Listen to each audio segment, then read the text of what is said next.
Vamos ao Bovespa em primeiro lugar. Como sempre, essa é a figura do índice Bovespa. Isso é a alta a partir da entrada do presidente Lula. Esse fundo é o presidente Lula lendo a carta de intenções do PT no pregão da Bolsa, 16 de outubro de 2002. Mudou tudo.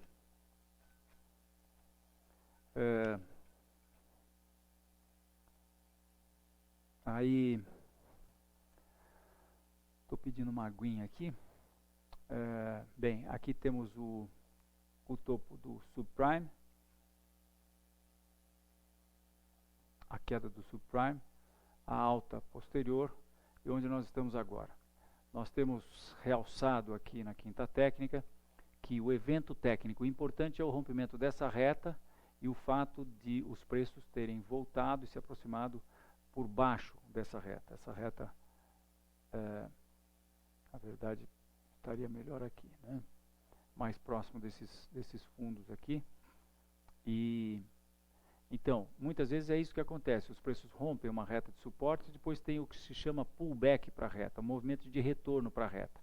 Reta de suporte que então passa a oferecer resistência. Uma vez que ela é rompida, ela inverte a polaridade e ela que oferecia suporte passa então a oferecer resistência, que foi exatamente o que aconteceu dessa vez. E a partir daí, nós já tivemos um outro evento técnico importante, que foi o rompimento dessa pequena reta. A gente percebe que isso daqui é um processo, e esse aqui agora é outro processo, embora eles estejam na mesma faixa de preço. Isso foi um processo que durou meses, quase um ano, durou 1, 2, 3, 4, 5, 6, 7, 8 meses.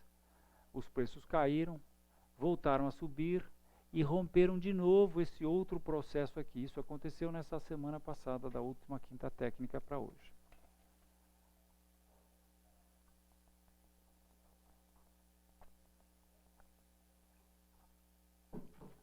Muito bem.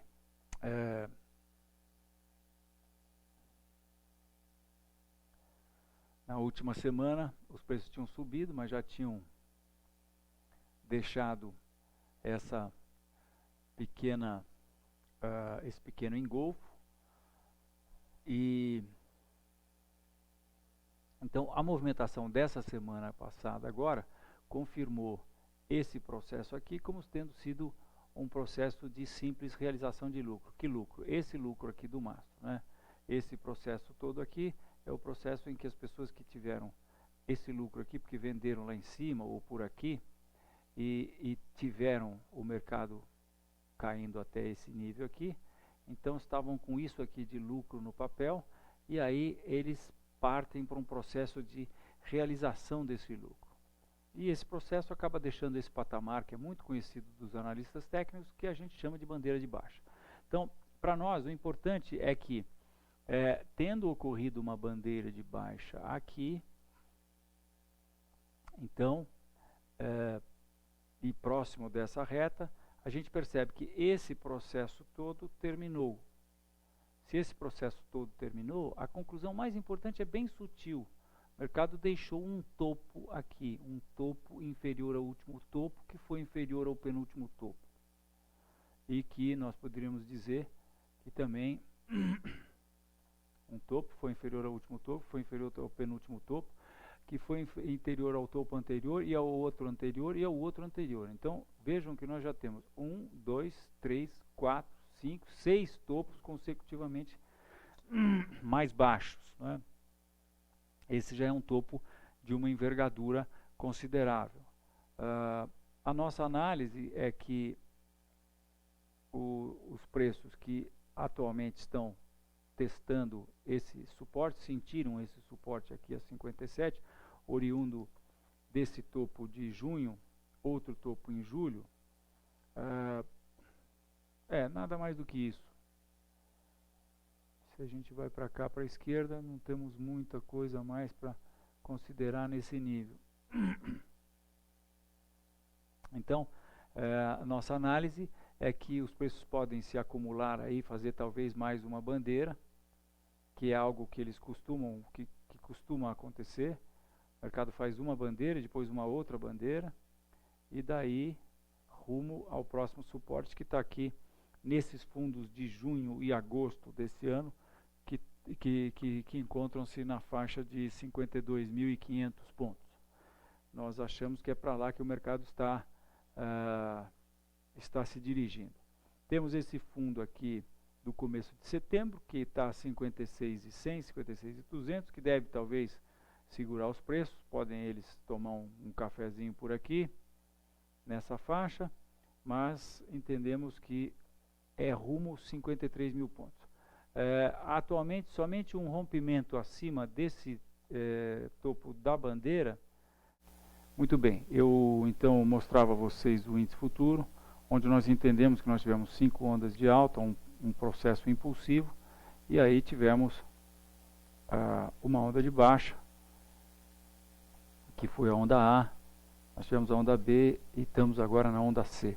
E entendemos que a onda C deva ser de amplitude pelo menos igual à onda A. Na verdade, minha gente, o que os mercados nos mostram, por exemplo, se nós formos aqui no índice Bovespa, vamos pegar aqui o índice Bovespa indexado em dólar, que é quando a gente pode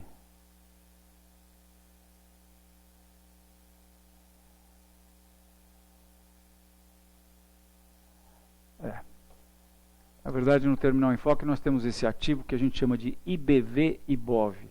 O IBV-IBOV é o ativo composto pelo IBV, considerado de 1963 até 68, e a partir de 68, quando inicia-se o índice Bovespa, então ele entra representando esse gráfico, que é esse gráfico que está aqui. Então, o que eu acabei de falar para vocês, a gente pode constatar aqui. Vejam. Deixa eu pegar aqui. Diagonal não mostra. Em vermelho aqui, mais espesso. Ok. Então eu peguei aqui a amplitude dessa primeira perna de baixo, que foi a onda A, da tendência de baixo de longo prazo a partir do topo de 86. Então vejam a amplitude da onda A e vejam a amplitude da onda C. Foi parecida. Aliás, na verdade, a onda A foi um pouquinho maior do que a onda C. Não. A onda A foi um pouquinho maior do que a onda C. Já aqui na queda a partir do topo de 97, a onda C foi consideravelmente maior do que a onda A. Essa aqui é a onda A e essa é a onda C. Aqui em 1971, eu entendo que a onda A foi essa aqui. Na verdade, ela teria vindo até aqui. Essa foi a onda A, daqui até aqui. E a partir daqui de cima, nós teríamos tido a onda C. Nesse caso, as duas foram idênticas também, porque o mercado chegou até aqui, estão vendo? Então, é exatamente por isso que nós entendemos que os preços devem vir para baixo do fundo do subprime. Que aí a gente mede a amplitude da onda A e projeta para baixo a partir, deixa eu deixar essa onda aqui, essa é a projeção aqui, e aí, bem, nesse caso nós iríamos ter os preços chegando de novo, de volta para o fundo do subprime, que está aí próximo de 25 mil pontos. Né? Então é isso que nós entendemos que está acontecendo e que o índice Bovespa futuro está nos dizendo. Né? Bem, no curto prazo, nós tivemos essa baixa violenta de terça e quarta-feira, E hoje os preços esboçaram uma reação. O Bovespa chegou a estar com... Deixa-me ver aqui que eu estou curioso. Aqui nesse quadrinho, máxima mínima em percentual. Eu posso ver a variação do índice Bovespa futuro em variação percentual. Ele teve com um mínimo de 1,22 de alta e um máximo de 2,68 de alta. E fechou, na verdade, ele não fechou ainda, está correndo o índice futuro, está 58.020 agora, mas a gente nota nesse gráfico que ele está na mínima do dia. Ele está muito próximo da mínima que ele teve. Então, eu acho que isso está nos dizendo que possivelmente nós vamos ter um pouco de acumulação nesse nível, mas isso deve provar ser uma flâmula, um retângulo, e os preços devem continuar a cair rumo a esse suporte importante que está aqui nos 53.500.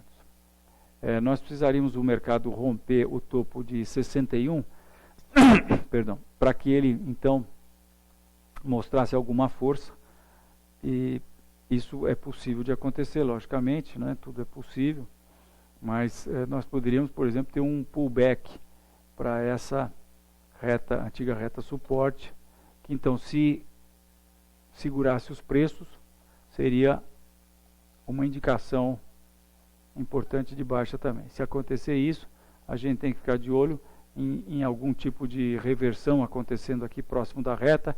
Isso pode até acontecer aqui próximo desse nível, não deve ser para a semana que vem, né? Mas eu não acho que é isso que vai acontecer. Eu acho que os preços se acumulam por aqui e voltam a cair. Eu hoje fiquei muito impressionado com uma notícia que ouvi, que li no jornal, com relação aos índices econômicos da Alemanha divulgados ontem, que mostram uma desaceleração na economia da Alemanha, e isso implicaria em que, estaria implicando em que a Alemanha estaria sentindo já a crise, porque ela na verdade exporta para todos os outros para todos os outros países europeus que estão numa crise muito grande, né? Há uma descrição bastante detalhada da dívida desses países em relação ao PIB, e vários deles a gente vê com dívidas superiores ao PIB, né? Grécia, se não me engano, é 130%, Itália, Espanha, todos com dívidas altíssimas, né? Então, eu tenho a impressão que um outro aspecto que também tem que ser observado muito de perto são as eleições americanas, né? A eleição americana é algo de uma importância muito grande que está em jogo, né? Praticamente o domínio do mundo, o domínio de todos os Estados Unidos da América. E eu acho que a Bolsa eventualmente pode ser uma peça no tabuleiro do jogo sobre quem vai ganhar a eleição nos Estados Unidos. Porque se a Bolsa despencar há poucas semanas, há 2 semanas da eleição, eu acho que isso pode ter influência negativa para o presidente Obama. E por isso eu quero crer que os democratas não querem que a Bolsa desande, mas por outro lado tem que ver que eles combinaram com os russos, né, como dizia o Garrincha. Eventualmente os democratas podem estar pensando em fazer algum tipo de boicote ou sabotagem e podem de repente tentar tomar providências para que haja uma queda na Bolsa. Então, tem as duas forças que estão rodando aí, mas eu acho que nós estamos num período que, por exemplo, se eventualmente alguém ou algum grupo muito forte conseguiu represar as cotações, eu acho que essa represa está prestes a estourar. Porque se, por exemplo, os democratas nos Estados Unidos represaram as ações, e eu quero até mostrar o quadro para vocês verem de que eu estaria falando, né?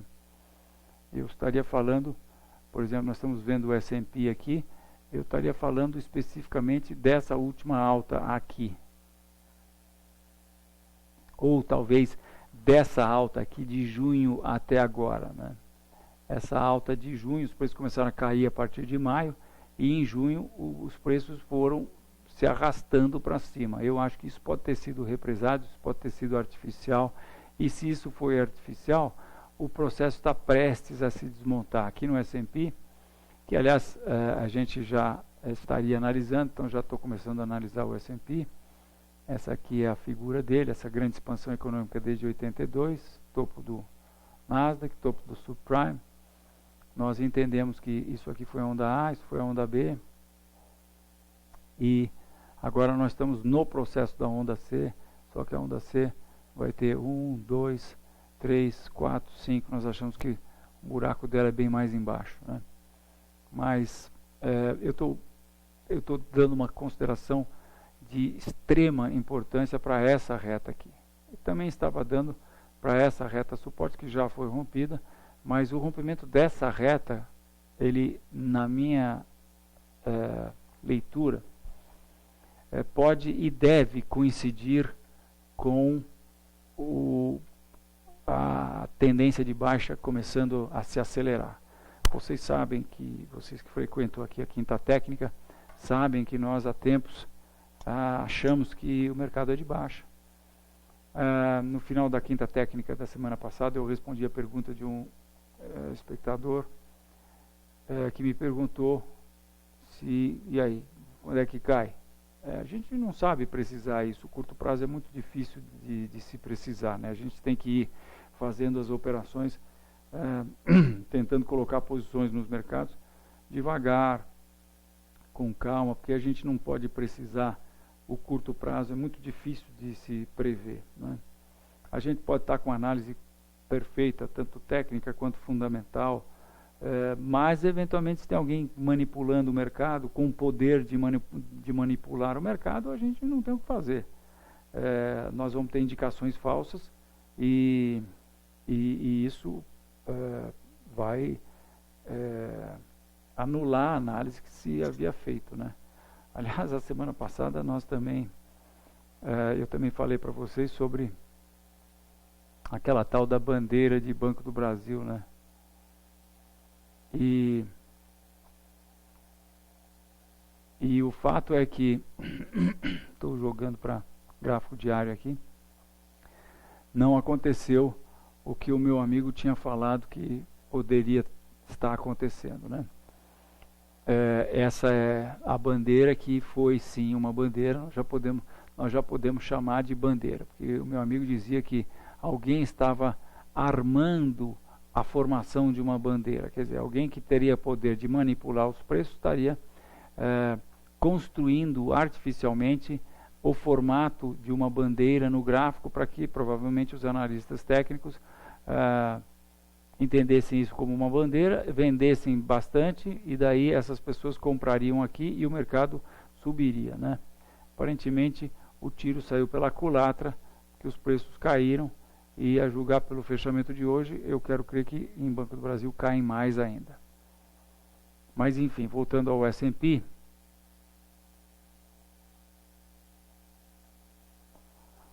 o que é que nós tivemos aqui? Nós tivemos o segundo bull trap. Nós tivemos o bull trap do rompimento e desrompimento do 1.360, que eu falei para vocês que era de uma importância enorme. Falei até algumas vezes que achava que era a indicação da década. Ela se provou uma indicação falsa, porque os preços voltaram a subir e inclusive romperam o topo anterior. Muito bem, romperam o topo anterior e o que poderia ter feito disso aqui um grande pivô de alta, porque os preços foram até lá os 1.425, caíram até 1.275, e aí subiram e romperam os 1.425, foram a 1.475. Agora, o que aconteceu? Na hora que os comprados têm a faca e o queijo na mão, ao invés de engatar a primeira, segunda, terceira e subir, eles voltam a cair e rompem de novo para baixo esses 1.420. Que foi o que aconteceu ontem e hoje aparentemente confirmou esse rompimento aí dos 1.420, 1.430, né, que também era o fundo dessa acumulação aqui. O topo da resistência, que foi em abril, era 1.420, mas depois o mercado acabou percebendo esse suporte em 1.430. Então, ontem, terça, quarta e quinta, o mercado rompeu esse nível. Então, o que nós temos em termos de indicações técnicas? O que são as indicações técnicas importantes que eu acho que devem ser consideradas? Nós temos a cada momento muitas indicações técnicas. Temos lá um suporte sendo rompido, temos uma reta, temos considerações sobre tendências, teoria de Dow, teoria de Elliott. Quem usa indicadores vai ter várias indicações oriundas dos indicadores. E eu acho que uma coisa muito importante para o analista técnico é saber separar o joio do trigo. Porque o que nós queremos fazer, em última análise, é definir o viés do mercado, o viés de médio prazo do mercado. Porque nós todos, provavelmente, a menos de alguma exceção aí, de alguém que esteja nos ouvindo, mas nós operamos todos no curto prazo. Logicamente tem gente que opera no curtíssimo prazo, faz day trade, não fica com posições. Mas a Quinta Técnica é um fórum onde nós conversamos sobre posições efetivamente assumidas, colocadas e deixadas no mercado, com base em indicações nos gráficos diários, stops colocados inicialmente com base em suportes e resistências do gráfico diário. Ou seja, aqui nós falamos de posições para quem quer especular na Bolsa de Valores com ações e não quer estar o dia inteiro tendo que estar olhando uma tela de cotações para acompanhar as operações de day trade. Então, nessas circunstâncias,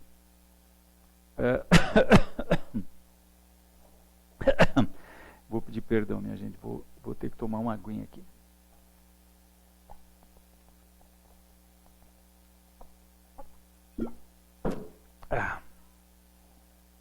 Muito bem, perdão. Nessas circunstâncias, é que é muito importante a gente separar o joio do trigo em termos das indicações que a gente tem de análise técnica. E o que nós estamos tendo de indicação aqui no índice futuro, no S&P futuro, é muito importante. E, bem, nós precisamos definir quais são essas indicações que são muito importantes. Eu tenho dito aqui algumas vezes já na Quinta Técnica que as indicações que nós temos de análise técnica são cumulativas. Se nós temos uma indicação de bull trap que se prova ineficaz, que é anulada porque o mercado prova em contrário, ao invés de cair ele sobe, então pode-se esperar que aí essa indicação falsa vai fazer os preços subirem, né? O bull trap que não aconteceu vai fazer os preços subir. Mas se em seguida nós temos outra indicação de bull trap, então nós temos, na verdade, que somar essas duas indicações. Mas ali atrás eu vendi e não deu certo. Mas isso é assim mesmo, isso faz parte do jogo do mercado, né? Por isso que nós aqui já temos como nome da empresa e como nome do método que nós usamos para operar nos mercados, a palavra com stop, com stops, com proteção, sempre cuidando da preservação do capital antes de ir atrás da rentabilidade, né? Então, não tem problema, quer dizer, você foi estopado, como nós fomos estopados, mas o mercado está sempre aí. E isso é algo que a gente tem que levar em conta. A cumulatividade das indicações que nós temos na análise técnica.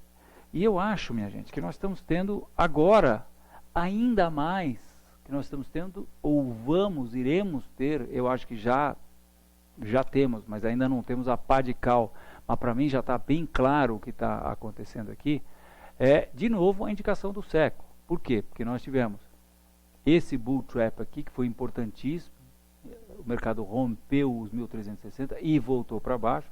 1.360, eu lembro, era uma resistência importantíssima, que agora virou suporte, né?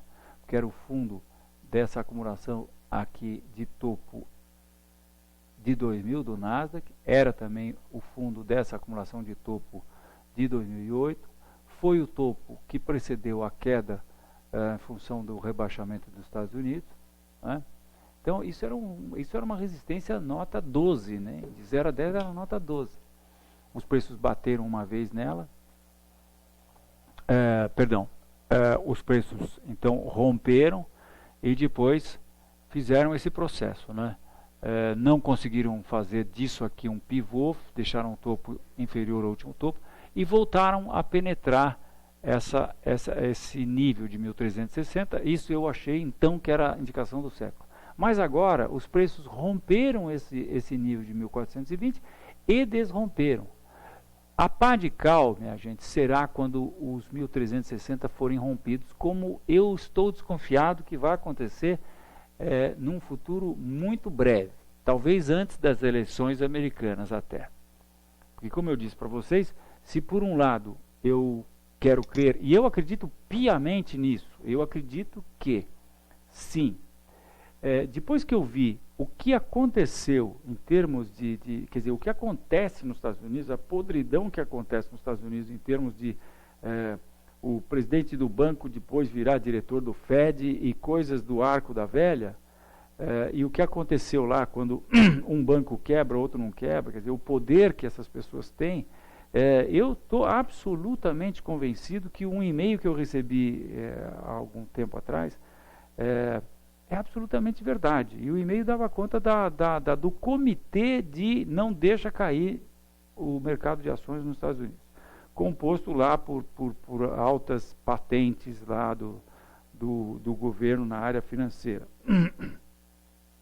Eu acredito seriamente que as forças dominantes estão fazendo força para que a Bolsa não caia antes das eleições, porque a Bolsa caindo é o maior espelho, é a maior prova da incompetência do governante. Mas se por um lado essas forças estão tentando segurar os preços, eu também acredito que o outro lado, que quer ganhar o jogo também, que são os republicanos, eles possam estar. Se eu fosse republicano, eu já sei exatamente o que eu faria. Eu começaria a derrubar o mercado a partir de agora, para que daqui a uma semana antes das eleições, ou com o tempo do povo americano absorver uma queda violenta na Bolsa,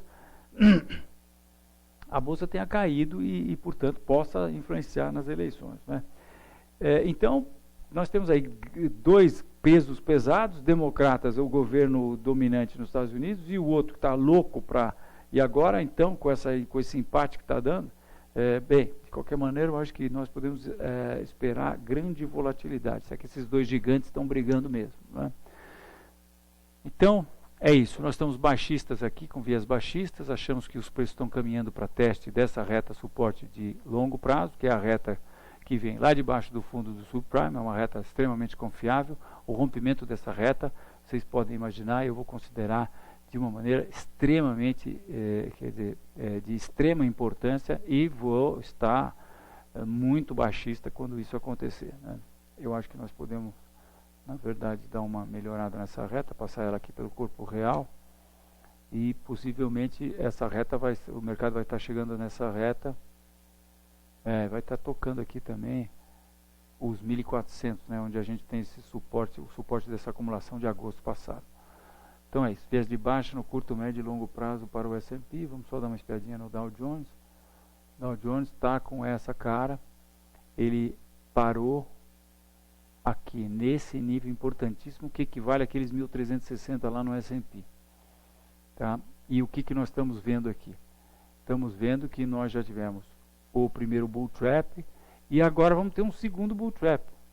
Quer dizer, os preços romperam esse nível uma primeira vez, aqui em março, abril de 2012, entraram para baixo, depois tentaram fazer desse processo aqui um pivô, porque esse nível foi rompido, e agora estão testando de novo esse nível, que é muito importante, que está próximo aí desses 13 mil, e ao que me consta, isso aqui é claramente um processo de acumulação para realização de lucro, esse lucro do mastro. Então eu estou esperando que a gente vai fazer uma bandeirinha aí, tchau para baixo. É isso que eu acho que está acontecendo com os preços. Muito bem, então eu vou passar agora a analisar Petrobras e Vale, que a gente sempre analisa. E aí a gente começa a responder as perguntas que vocês quiserem nos fazer. Começamos então aqui com Petro e Vale.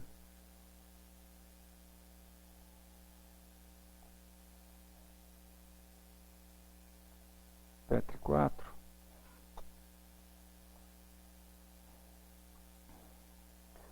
Essa é a figura de Petrobras. Petrobras está nessa tendência de baixa de longo prazo.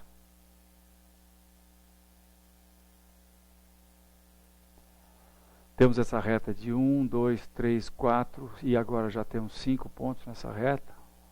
Podemos até 16, né? Essas aqui são tecnicamente um ponto só. E nessa semana nós tivemos isso aqui, vejam que dramático. Essa reta é confiável, super confiável, minha gente. Eu até vou dar uma melhorada nela aqui.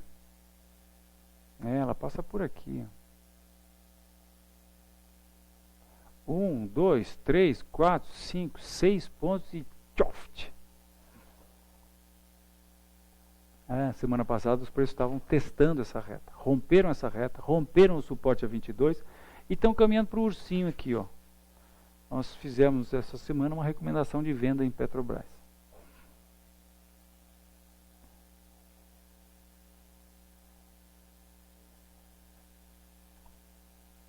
Fizemos uma recomendação de venda em Petrobras, que está marcada aqui.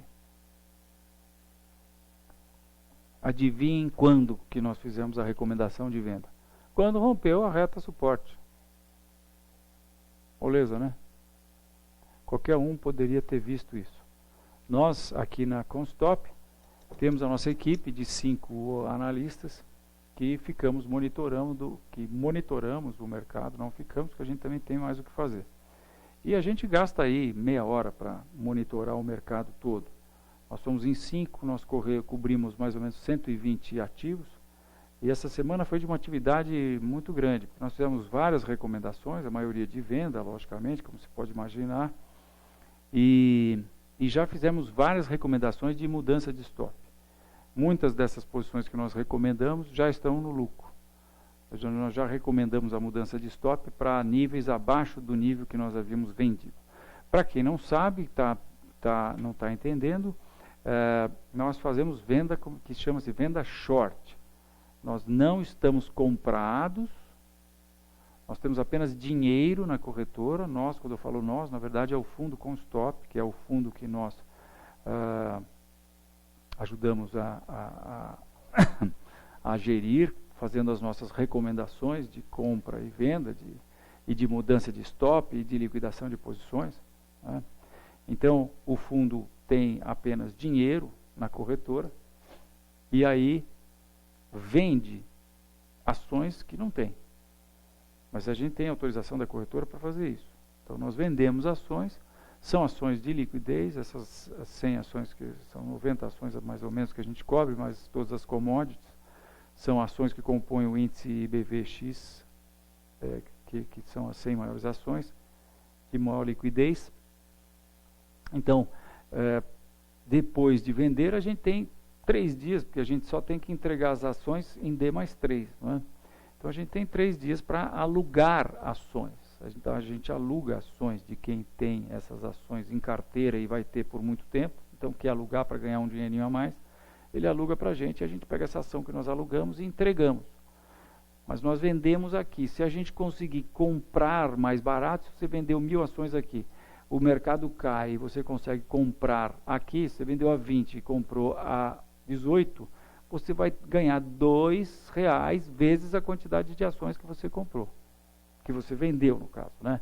Só que, portanto, para nós traders, essa operação é idêntica a uma operação de compra aqui e vende aqui. Às vezes você compra aqui e vende mais barato, aí você tem prejuízo, né?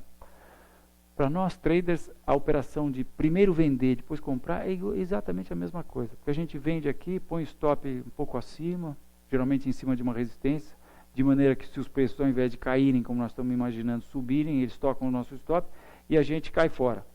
Cai fora, perdendo quanto?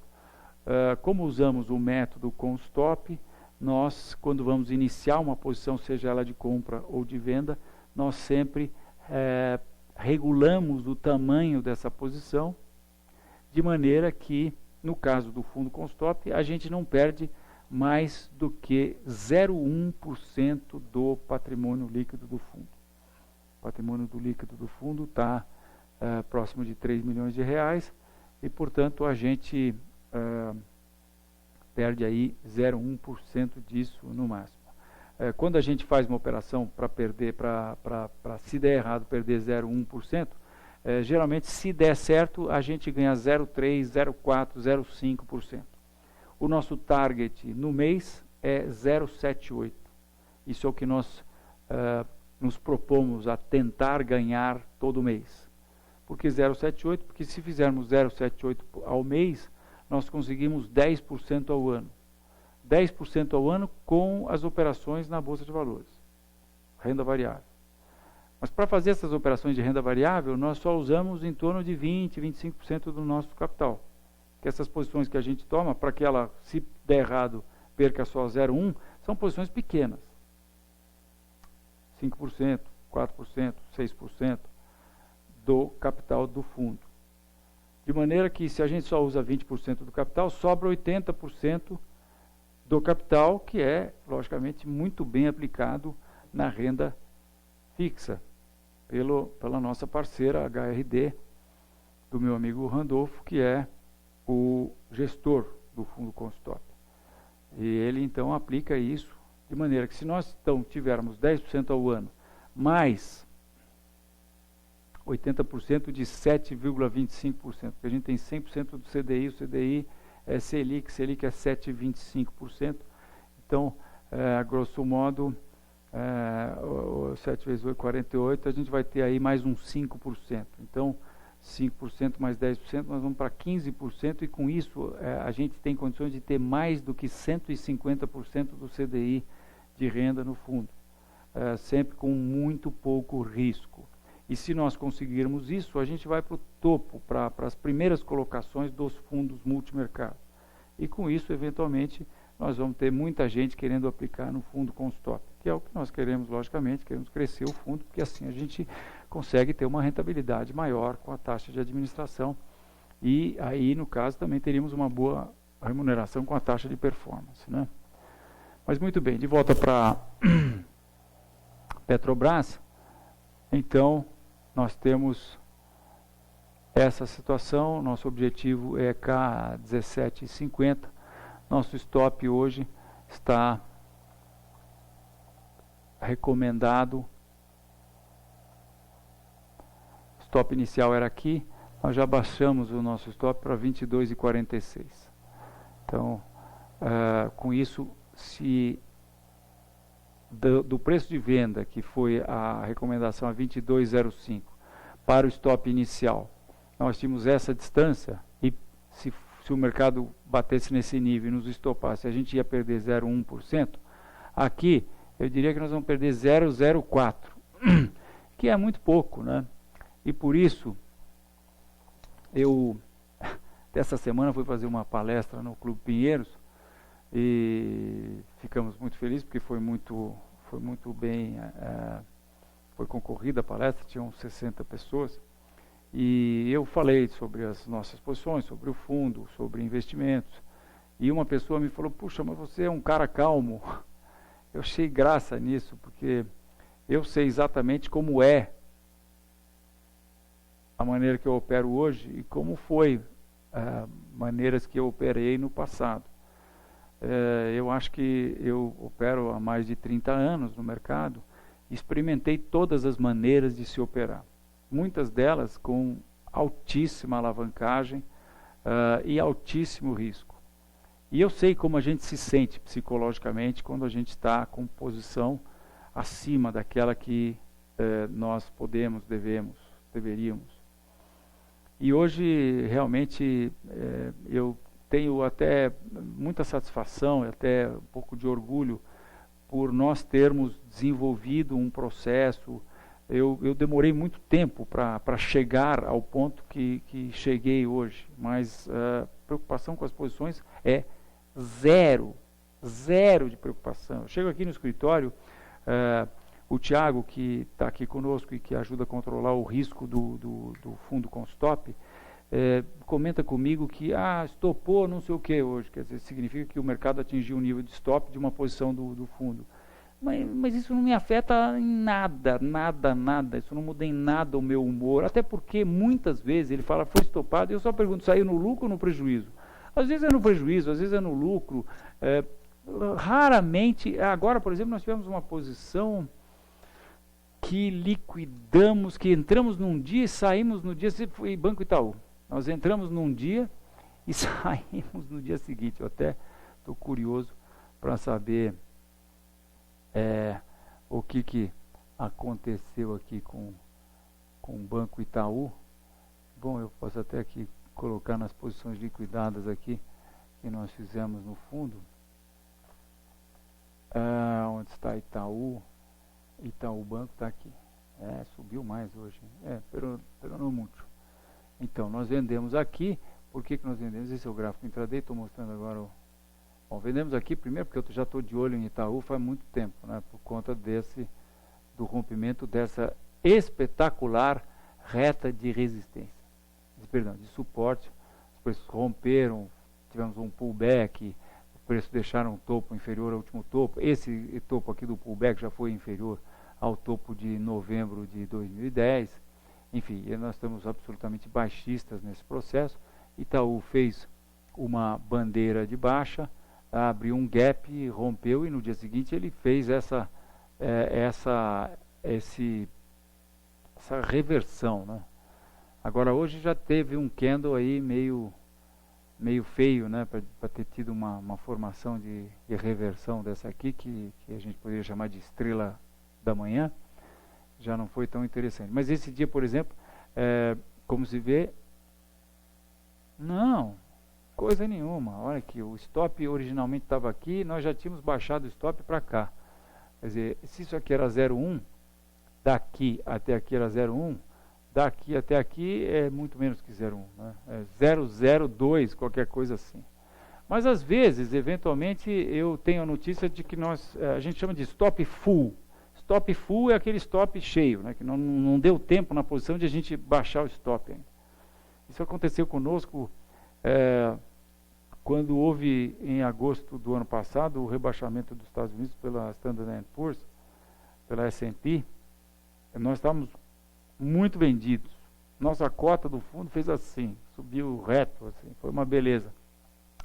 Mas nós não tivemos tempo, porque foi ping-pong. Nós não tivemos tempo de baixar o stop e os preços voltaram rapidamente e acabaram pegando o stop da maioria das posições. Então nós tivemos um lucro enorme e devolvemos uma grande parte desse lucro. Foi uma judiação, mas fazer o quê?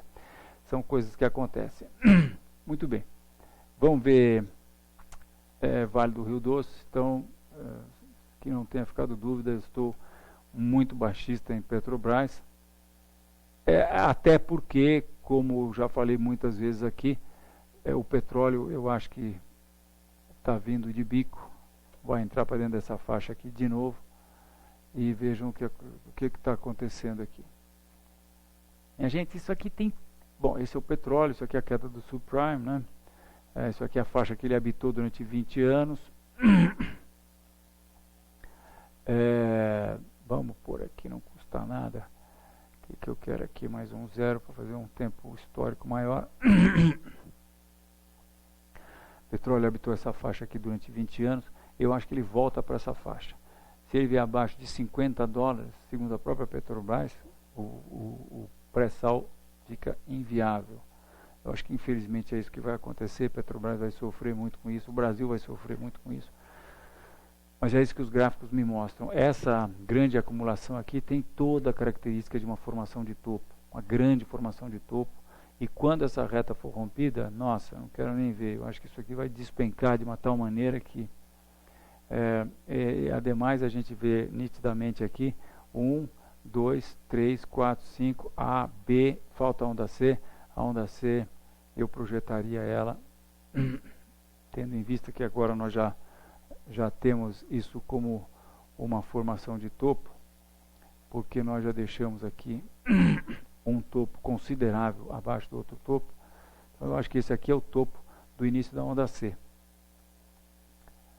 A onda C que vai ser, no mínimo, igual em amplitude à onda A. Eu já falei isso hoje para vocês, mas não disse por quê. Agora, por que a gente pode esperar que a onda C seja de igual amplitude da onda A?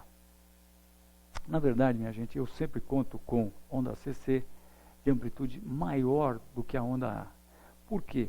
Ora, porque a onda C é aquela carregada com o auge da euforia, não. O auge da euforia é a onda 5, né? Porque as ondas impulsivas, no sentido da tendência principal, que no caso de ações é de alta, ondas impulsivas são compostas de 5 ondas, 1, 2, 3, 4, 5. Então, a última onda, que é a onda 5, é aquela carregada com o auge da euforia. Por isso que eu acho que a onda 5 costuma ser a maior de todas. Porque a hora que o sapateiro, o sorveteiro, o ascensorista estão comprando ações, né? Hoje mesmo, puxa vida, a cliente que nós estivemos visitando hoje, nos disse que comprou ações em maio de 2008. Eu mostrei para ela que ela comprou exatamente no mês do topo anterior ao subprime. Não precisa dizer que ela não está muito feliz com isso, né? Não esteve muito feliz com isso. Mas ela mesma nos disse hoje que ela comprou ações porque ela estava vendo que, e ela nomeou algo muito parecido com isso, o sapateiro, o sorveteiro e o ascensorista, todo mundo estava comprando ações e ela se achou a última das trouxas. E daí foi comprar e comprou justamente no topo. Isso acontece com uma frequência muito grande, porque às vezes tem pessoas que são resistentes a comprar ações, e elas, mas quando o mercado está chegando perto do topo, é aí que o mercado já subiu tanto, mais tanto, que todo mundo só fala disso, e as pessoas que não estão na bolsa aí acabam finalmente se motivando. Mas enfim. Então, analogamente, a onda C é aquela carregada com o auge da paura, do medo, do desespero, que as pessoas saem vendendo ação de qualquer jeito, para salvar algum, porque começam a ficar com medo de perder todo o seu capital. Por isso que eu acho que a onda C vai ser a maior de todas, deve ser a maior de todas, e se nós tivermos uma onda C apenas igual à onda A, minha gente, o que vai acontecer é que Petrobras vem para baixo de $30. E eu acho que isso é muito possível de acontecer. Eu acho que Petrobras entra de novo para dentro da faixa que ela habitou. Se isso acontecer, vocês podem imaginar o que vai acontecer com a ação de Petrobras. Mas eu não quero que vocês imaginem, eu vou mostrar para vocês.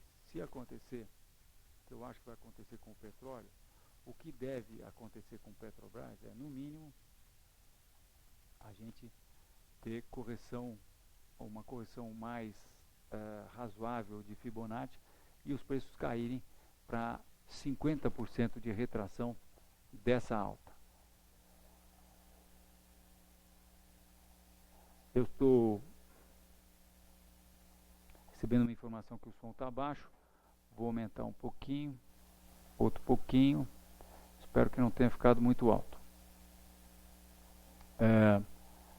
Então, se nós tivermos correção de 50% dessa alta iniciada com o presidente Lula, a Petrobras vai para 11 reais. 11 reais, isso significaria uma queda de aproximadamente 50%. Você quer saber se eu acredito mesmo nisso? Piamente eu acredito que isso vai acontecer. Eu acredito. Agora, vai acontecer ou não, não sei, mas o que a minha experiência de olhar gráficos me diz, a leitura que eu faço é essa de uma maneira muito clara. Tem várias outras coisas que eu olho, que não estou necessariamente comentando quando eu faço análise, mas eu tenho um cheiro, eu sei lá, acho que a experiência que eu tenho de mais de 30 anos aí, bumbum na cadeira, olhando o gráfico, acaba me fazendo olhar coisas que às vezes eu nem comento, mas eu de repente até sinto quando eu olho e vejo o gráfico. Mas aqui, para mim, o que é muito claro é que esse processo todo aqui é um processo que não deve terminar aqui. Eu acho que isso é uma formação de topo, que vai romper para baixo. Se isso rompe para baixo, talvez até a gente possa pensar em uma projeção que seria isso aqui para baixo. Mas isso aqui para baixo, eu nem vou dizer para vocês onde é que vai dar. Mas é coisa muito ruim. Embora seja baixista no mercado, eu quero deixar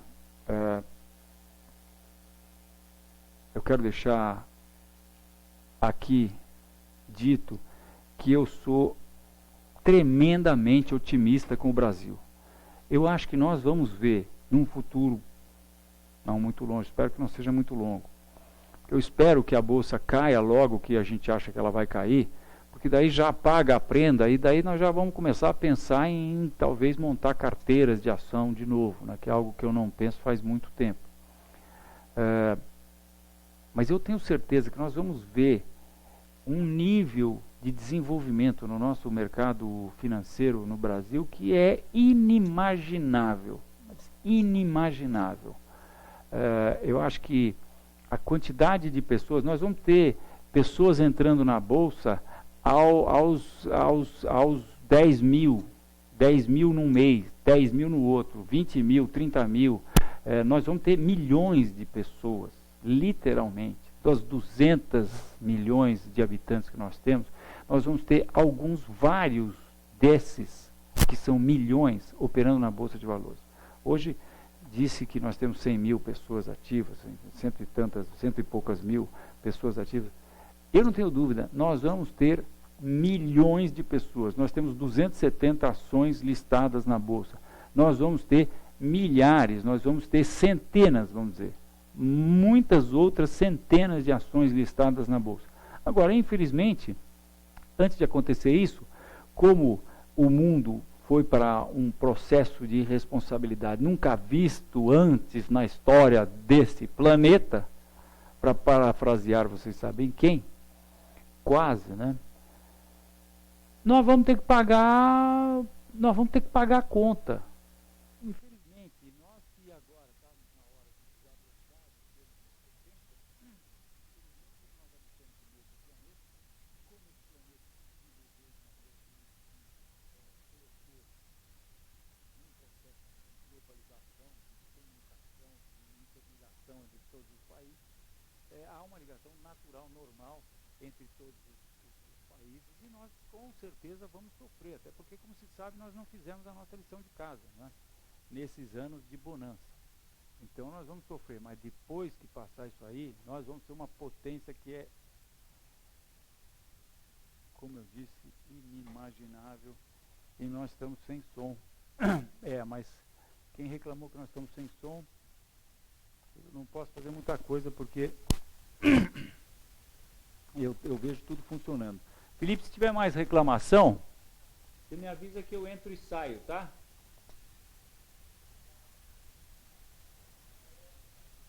Ok, deve ter sido aí talvez algum outro probleminha de internet. Bem, vamos para Vale do Rio Doce. Vale do Rio Doce. Hoje eu fui enfático para essa cliente com quem nós estivemos, no sentido de que isso é uma formação de topo e Vale do Rio Doce, dependendo do que aconteça com a China, minha gente, tem chance de vir buscar esse Fibonacci aqui. Esse Fibonacci abaixo de R$10. Mas ainda que a gente não seja tão pessimista assim, e imagine que a gente tem que corrigir a tendência de alta começada no caso do Vale em 2001.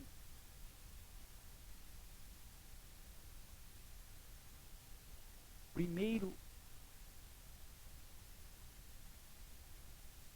número Fibonacci de correção é razoavelmente abaixo do subprime, R$15. Então, vai chegar lá, logicamente eu não posso garantir, não posso afirmar, mas o que está acontecendo com o Vale indica claramente isso em termos de análise técnica, porque essa acumulação tem toda a característica de uma formação de topo. Por quê? Vamos entender um pouco por quê. Porque fez um topo aqui, depois fez um topo maior, e agora fez um topo menor, fez uma grande acumulação aqui, já rompeu uma vez, tentou ir, não foi, e, opa, nós tivemos uma alta espetacular hoje, né? Sim, eu já sabia que nós tivemos essa alta espetacular hoje, mas tivemos uma pequena sombra aqui, e vamos ver o que vai acontecer com essa alta. Se essa pequena retinha for rompida, os preços devem se dirigir até essa próxima reta de resistência, que estaria aqui, ou talvez um pouquinho mais para baixo aqui. Tá? De qualquer maneira, o que está acontecendo no meio deste processo de acumulação aqui todo, não é tão relevante. O que é relevante, a indicação técnica relevante é um topo, outro topo abaixo do topo anterior, outro topo abaixo do topo anterior, outro topo abaixo do topo anterior. 1, 2, 3, 4 topos, para não falar dos outros que estão lá para trás. Né? 1, 2, 3, 4, 5, 6 topos consecutivamente mais baixos. Aí os preços tiveram esse rompimento, que foi um falso rompimento, tiveram essa alta espetacular, mas já tiveram uma baixa, e agora vale saber se nós vamos estar vendo aqui uma formação de fundo, ou se isso aqui foi apenas um alarme falso para os preços voltarem a cair. Eu fico com essa formação, continuo com essa formação que me parece uma formação de fundo, e estaremos mudando a nossa opinião apenas se e quando essa reta for rompida. Se essa reta for rompida, os preços devem caminhar para R$42. Mas por outro lado, se agora, nesses dias, depois dessa alta espetacular de hoje, principalmente se amanhã nós tivermos uma reversão, aí o que os preços estão nos dizendo? Estão nos dizendo que a coisa está muito feia. Tá? Estão nos dizendo que a coisa está realmente muito feia. Mas vamos esperar. Né? Vamos dar uma cheirada aqui para ver o que pode estar acontecendo amanhã. Eu vou olhar o cara que manda no mundo, que é o S&P, o mini S&P, e vejam o gráfico aqui do mini S&P. Baixa e nheque, nheque, nheque, nheque. Isso aqui tem toda a cara de uma bandeira de baixa, embora agora os preços tenham dado uma recuperada e estejam fazendo uma bandeira de alta, provavelmente para ir até o topo novamente. Então, Vale está sim com um pequeno viés de alta no curto prazo, mas a gente continua com a nossa análise de queda para o curto e longo prazo. Quem conseguiu comprar ontem, fez um bom negócio, tem que administrar o seu stop e subindo o seu stop no intraday. Agora, não dá nem para pensar em comprar Vale, porque o primeiro suporte está 5% de distância e o objetivo inicial é apenas aqui esse topo, talvez. Né? O mercado pode romper essa reta e vir se arrastando aqui até esse topo a 37,20, não mais do que isso. Mas por enquanto, minha gente, ele não mostrou absolutamente nada. Eu até acho que diria que o viés está mais para neutro do que para alta no curto prazo. Eu acho que possivelmente ele nem passe dessa reta. Foi apenas uma reação técnica E não se esqueçam que no início de tendências de baixa, o mercado tem reações técnicas violentíssimas, né? Se não, vejamos. Vou mostrar aqui para vocês o que aconteceu no S&P antes da queda do subprime aqui, por exemplo. Ó, nós estamos na véspera desta queda. E os preços têm essa alta aqui, vejam só. 1,5%. Abriu com gap e fechou na máxima do dia. Na véspera do mercado despencar. Um pouco ainda mais na véspera, os preços então caem aqui 10%. E daí, num dia os preços sobem 4,3% e no outro dia os preços sobem 4,1%. E os preços sobem, aí sim, na véspera mesmo, dos preços terem uma queda espetacular de mais de 25% assim em uma semana e meia. Né? E na véspera nós tivemos essa alta. E agora o que fez essa alta? Essa alta, da mesma maneira que essa última alta de Vale, apenas trouxe os preços aqui para perto dessa pequena reta de resistência que estava aqui, já instalada, e pronto. E aí no dia seguinte a gente tem, depois dessa alta espetacular, vou dar mais um pouco de zoom aqui, depois dessa alta espetacular a gente tem um baita de um engolfo. Então quando você tem essa alta espetacular, não é para o mercado tomar um engolfo. Se toma num processo que ele está entrando em tendência de baixa, que a gente está percebendo que ele está entrando em tendência de baixa, essa é uma grande indicação para a gente então assumir posições de venda, tá? Bem, vamos às perguntas. Bull Trade, favor analisar ISP-Z12 e dizer o que podemos visualizar e prever para esse contrato. Muito obrigado, Eduardo do Brooklyn. ISP-Z12. ISP-Z12, Eduardo, é o S&P, que nós já analisamos, mas eu acho que você talvez esteja curioso sobre o gráfico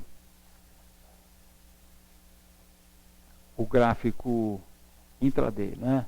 A análise é a mesma, né? Nós estamos naquele processo, você veja que o gráfico está muito parecido aqui, na verdade nós pegamos esse gráfico mesmo e pegamos as cotações, nós aqui na Enfoque, pegamos as cotações do S&P e pusemos como base anterior a esse contrato, porque eu acho que ele é perfeitamente referendado, a gente faz o ajuste no dia que a gente faz isso.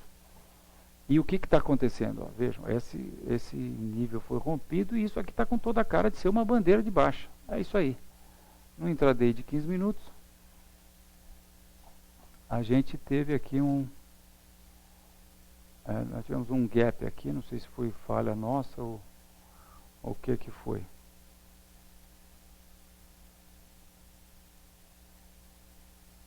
Algum problema aqui na Enfoque.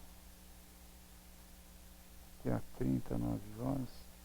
Não, isso aqui está algum eco aqui. Mas aqui no intraday a gente vê que em vez de ver esse intraday, eu vou ver esse outro intraday que é mais ou menos a mesma coisa, né? Que nossa senhora, vejam o que aconteceu agora no S&P. Uau! Mercado nervoso, né? O mercado está para fechar lá nos Estados Unidos. Ele está fechando, eu acho que está fechando, né? Vejam uma patada que ele tomou do urso aqui, né? Deve fechar agora, às 18 horas, se não me falha a memória. Realmente fechava às 6 e... não sei, acho que está fechando agora. Mas de qualquer maneira, esse aqui é o S&P Mini que anda direto, né? Então, o gráfico é esse aqui, quer dizer, nós tivemos essa baixa aqui, isso aqui tem toda a cara de ser um retângulo que vai dar continuidade à baixa, projetando pelo menos essa outra perna aqui, uma outra perna igual a essa anterior, para baixo, a partir daqui, vamos ver se isso dá abaixo ou acima dos 1360. Isso aqui vem dar exatamente nesses fundos aqui, de final de agosto, começo de setembro, tá? Bem, eu peço desculpas aí pela baixa qualidade da nossa transmissão de hoje, porque temos várias pessoas reclamando aqui da nossa transmissão, mas infelizmente não temos o que fazer agora. A próxima pergunta é BOVA 11, BOVA como realização prática do índice. BOVA nada mais é do que uma maneira de se operar a bolsa como um todo. Ela é uma ação, é um ETF, né? A gente pode operar essa ação. Vou colocar ela aqui para mostrar para vocês.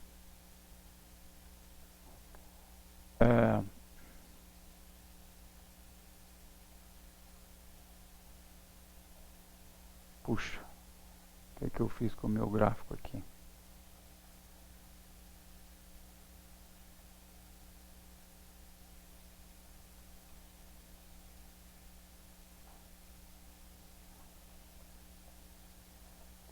BOVA 11, a cara de BOVA 11 é exatamente... Aqui está indexado em dólar, não. A cara do índice Bovespa à vista, né? E a gente pode sim fazer operações com BOVA 11. Você, para vender BOVA 11, você tem que alugar ela também. Eu, na verdade, tenho uma pequena dúvida sobre a possibilidade de se alugar BOVA 11, mas eu acho que pode. Pode alugar BOVA 11, né? E vender? Não sei. Maurício aqui também não sabe, ele vai dar uma consultada para ver. Mas é isso. Você tem várias maneiras de vender, de entrar vendido na bolsa, como um todo. Uma delas é vender uma carteira de ações. Se você vender Petrobras e Vale, você está como se você tivesse vendido na bolsa toda, né? Teriam outras ações para vender também. Você pode fazer uma carteira de venda. Você pode vender índice futuro, você pode vender BOVA 11. Ou você pode vender EWZ se você tem dinheiro nos Estados Unidos, se você opera na New York Stock Exchange, o EWZ.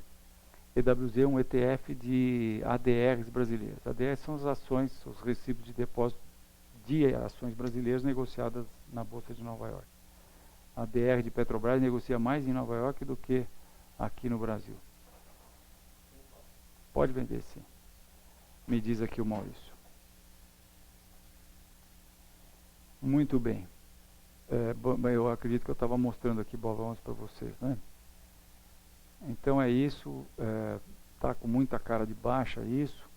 Depois dessa bandeira, eu acho que nós vamos fazer outra bandeira aqui e tchau para baixo. BBDC4, Fausto, falando em bancos, faça uma avaliação de BBDC4, pullback, próximo fundo gráfico diário. BBDC4, vamos lá.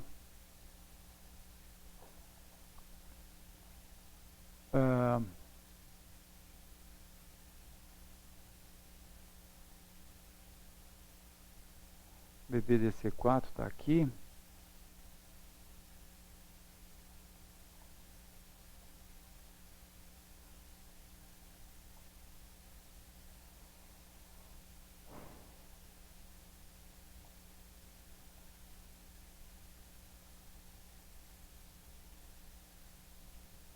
Então, esse é o longo prazo. Nós podemos traçar essa reta aqui. Será que é essa reta? Pode muito bem ser essa reta, né? Nós teríamos uma reta aqui de 1, 2, começando em 98, 1, 2, 3, 4 pontos. E aí, o que nós teríamos visto teria sido um pullback essa reta, né? Tivemos um pullback, depois uma queda, e aí esse processo aqui que eu desconfio, acho que isso aqui é meio chapa branca, mas enfim, o que nós tivemos de fato em Bradesco, e eu estou muito baixista em Bradesco, foi um bull trap. Os preços romperam esse nível, que era essa resistência importante, que era fruto desse topo de novembro, um topo importante, porque a partir daí os preços caíram 29%, quase 30%, e depois também fizeram e atestaram esse topo aqui em agosto desse ano, quando o mercado, a partir daí, teve uma queda de 6%. esse topo foi rompido e bull trap, vejam, o mercado rompe e tibum, entra para dentro de novo. E eu acho que esse processo aqui é outra bandeira de baixa que está sendo formada e acho que é isso que vai acontecer. E a gente olhando esse Bradesco, nossa, isso tem muito para cair. Se a gente só puxar Fibonacci a partir de 2002, primeiro número Fibonacci, olha que bacana, né? Esse número Fibonacci passa aqui milimetricamente, quase por esse fundo de junho de 2006. Mas o primeiro número Fibonacci está aí abaixo de 14, está abaixo do fundo do subprime. E o segundo número, que é para onde eu acho que os mercados estão caminhando, 50% de retração, eu acho que é o mínimo que nós vamos ter quando o grego, numa certa sexta-feira dessas, como disse o meu amigo Ricardo Amorim, numa palestra que eu assisti há um mês atrás. Então, isso deve acontecer quando o grego entrar em cadeia nacional e disser: senhoras e senhores, os contratos que eram feitos em euros aqui na Grécia, a partir de segunda-feira serão feitos em dracmas. E aí, na próxima segunda-feira, o mercado abre e a dracma cai 200, 300, 400, 500%, sei lá. Cai 5 vezes, né? De 1 para 1 vai ficar 1 para 5. 1 euro para 5 dracmas, 1 euro para 2, 3, 4, quantas serão? Provavelmente 5, talvez até mais. E isso deve desencadear um processo que eu acho que vai ser muito doloroso para o mundo todo. Muito bem, então baixista em Bradesco também. E a última pergunta, ouro. Eu podia dar uma olhada no ouro, grafista 1. Vamos lá, grafista 1. Ouro. O ouro ele está mostrando, né, o que está acontecendo com os valores no mundo. E o ouro é a personificação de valor. É isso mesmo. Gold é a personificação de valor. Não é o Bovespa, não é o Dow Jones que está caindo, não é o ouro que está subindo. É o dólar que está caindo, né? O poder de compra do dólar que está caindo. Então nós temos essa espetacular alta do ouro, mas eu entendo que isso aqui pode muito bem ser a onda 5, porque na minha leitura, minha gente, quando houver o tsunami que eu acho que está vindo por aí, as commodities, todas elas vão perder valor, inclusive o ouro. Por quê? Porque o ouro é muito usado na produção industrial. E se a produção industrial cai, o ouro tende a cair numa primeira instância. Agora, se o negócio começar a querer imitar o que aconteceu em 1929, aí entra o ensinamento do seu Peter Murani, que eu já falei aqui, termino a quinta técnica hoje lembrando o seu Peter Murani, com quem eu tive o prazer de dividir uma cadeira na diretoria da Caixa de Liquidação da Bolsa de Mercadorias de São Paulo, e num certo almoço dessa diretoria, com relação a um comentário que eu havia feito sobre ouro, dizendo que ele tinha uma coleção de moedas de ouro. Eu falei: seu Peter, por que você tem moedas em vez de barras certificadas na Bolsa? Ele falou: senhor Fausto, quando tem problema, ele era europeu, tinha esse sotaque europeu.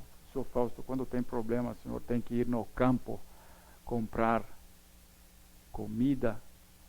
Para a moeda tem troco, para a barra não tem troco, por isso tem a moeda de ouro, porque isso era para segurança para que, pensando em um dia ter que trocar, e o menor pedaço de ouro era o mais aconselhável, né? Então nessa hora o ouro passa a ter mais valor. E inclusive na queda do subprime, eu comentei isso com um amigo meu, que me disse que tinha, um amigo de grandes postos, que me disse que tinha conversado com um advogado, com um consultor financeiro, coisa de alguns dias atrás, antes dessa nossa conversa, e ele havia constatado que o ouro da moeda estava 25%, havia ocorrido uma variação de 25%, porque normalmente o ouro de uma moeda é mais caro do que o valor por grama do ouro de uma moeda é mais caro do que o valor por grama do ouro de uma barra. Porque existe todo o valor da moeda em si embutido, então ele é um pouquinho mais caro. Então há uma diferença entre os dois ouros, que são a mesma coisa, mas o ouro da moeda vale um pouquinho mais. Havia ocorrido um incremento de 25%, uma alta de 25% nesse incremento. É lógico que é mínima coisa, né? Porque no final das contas, se você derreter os dois, você vai ter ouro igualzinho. Só que tem um valor, um deltazinho, moeda aí. Então, como essa reta aqui no ouro foi rompida, eu acho que chances são que, e porque também os preços estão encontrando uma resistência aqui nos 1.800, encontraram essa resistência, e também porque essa pequena retinha foi rompida, eu acho que, bem, o que nós podemos esperar é o ouro cair para testar essa pretensa retinha de resistência, a antiga retinha de resistência aqui. Se os preços chegarem nessa reta, tiverem uma reversão por aqui e voltarem a subir, principalmente se romperem os 1.800, possivelmente eles vão mais acima, né? Isso aqui estará acontecendo em função de inflação que estará afetando, na minha opinião, né? Em função de inflação que estará afetando aí o mundo. Mas se por outro lado os preços romperem esse nível aqui, porque vejam, uma visão também, que é uma leitura que é bastante válida, é nós imaginarmos que os preços fizeram esse topo aqui a 1.900 e após o topo esse processo é um retângulo, que daí costuma dar continuidade ao movimento que o precedeu, que foi esse, né? Então aí nós poderíamos esperar que esse fundo fosse rompido e os preços pusessem a amplitude desse retângulo para baixo, ou seja, 1.300. Então eu não compraria ouro hoje, eu acho que ele está lá nas alturas, somente se houver um rompimento dos 1.800, porque minha análise é de baixa para o ouro. Inicialmente com os preços caindo para teste desse suporte aqui a 1.505, 1.540. É isso aí. Muito bem, é isso por hoje então. Agradeço aí a atenção de vocês.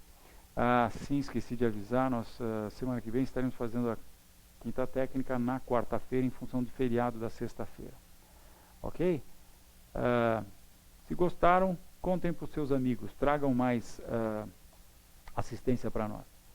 Muito obrigado, uma boa noite, um ótimo fim de semana.